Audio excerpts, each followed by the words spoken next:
Hi everyone, my name is Greg and I have the pure pleasure to present to you Alice version 3. The newest version of Alice is an ultimate app for AI and automation. All you need to do to download the current version of Alice is to go to our website and then select all downloads. From here, you can download different versions for different operation systems. We are using Apple and we are testing Alice on Apple devices constantly. Less often we are testing on Windows and Linux, so please be patient about those bugs and features that we might introduce there. However, it's pretty stable and the framework that we are working on is really great at porting those features to different platforms. But please bear in mind that it's not our native environment on Windows or Linux, so you might be willing to send us some screenshots or maybe a screen recording if you face any problems. Please make sure that you select the correct version of Alice to install. So for macOS, we have two versions, one for newer Macs with M processors and one for older Macs with Intel processors. We have only one version for Windows. However, bear in mind that we don't yet have the Windows certificate for the system. So Alice will give you a prompt that maybe it's a dangerous software or something like that. And you basically need to either run Alice as an administrator, which we really recommend you do, because then you'll be sure that she'll be able to connect to, let's say, OpenAI services and some others.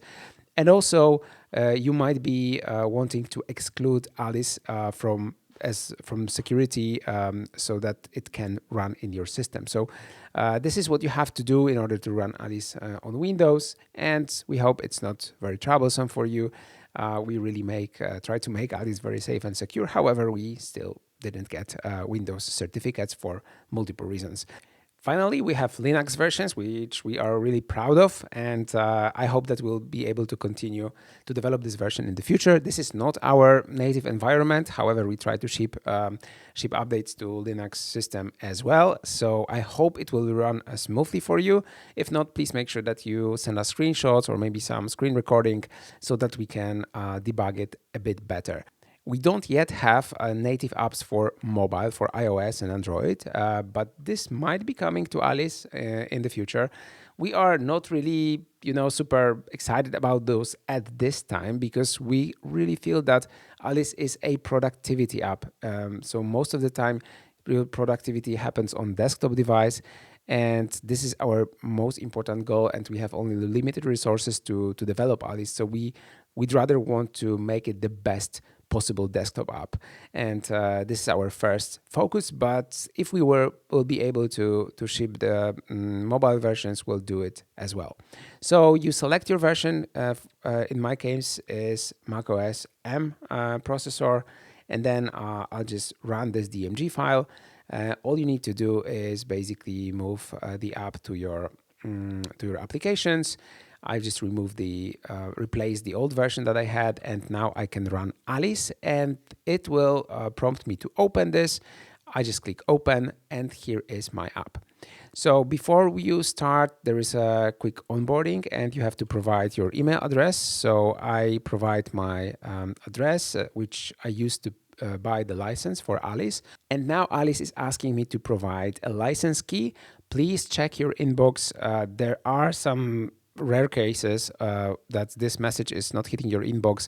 Please check other and spam inboxes as well, as it should be there. Sometimes this message is bouncing. So if it does, please reach out to us to this email address. We will give you some information on how to obtain it. This license won't work anymore because I will just destroy it in a second. However, if I provide it like this or just paste the number, it will then authorize my email. And please also make sure that this email is correct. There should be no special characters, no big letters in the email. Basically, you are supposed to give the email address as you've provided it in the checkout while buying license for Alice. And then you should have no problems whatsoever. So my name is Greg, and now she's asking me to upload my avatar. You can drag and drop onto the Alice's canvas, or you can just open it from your drive and send it as a message. Now Alice is going to set this up as the avatar. And here we have an onboarding process, which Alice will go through step by step and explain how she works, how can you work with different features. And of course, you can ask her follow-up questions. And I really encourage you to chat with Alice for some time. You have some free credits at the beginning. So I have available messages, like starter messages here. So before I use those messages, I don't need to plug in my API keys, or I don't need to enroll into the unlimited AI plan for Alice, but you will get to know everything while chatting to her. And I really, really encourage you to do it. So this is it for start. And now Alice is working in my system. I'll be able to chat to Alice anytime I want. One more important thing, all the conversations and all the configuration files of Alice are in one special folder on your device. It's different for Windows and for Mac. You can find it in our docs. However, for example, for Mac, you have application support and this com.overman.alice, which is the place where you will find all of your settings. This folder you can zip, and then you can move to some other device, or maybe to your new laptop if you are buying a new MacBook, and then you will have everything in place. But if you forget about it and you basically switch to a new device, then you won't be able to access any of those settings.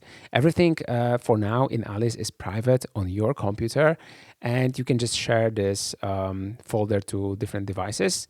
You can maybe make some kind of sync between those folders, but we don't have a ready-made solution for this just yet. We will probably introduce it in the future, but this is also a pros, because basically you have everything privately on your device. There is no conversation that we follow, no conversation that is sent to us or via our servers. Your configuration and history of your conversations is really private and secure. But anyway, if you want to access it, it's here, and we really recommend you to back it up from time to time and maybe keep it on some secure location, so that if anything happens to your computer, then you'll be able to bring those conversations and settings back. This is it for now. I hope you'll enjoy Alice and give our onboarding a try.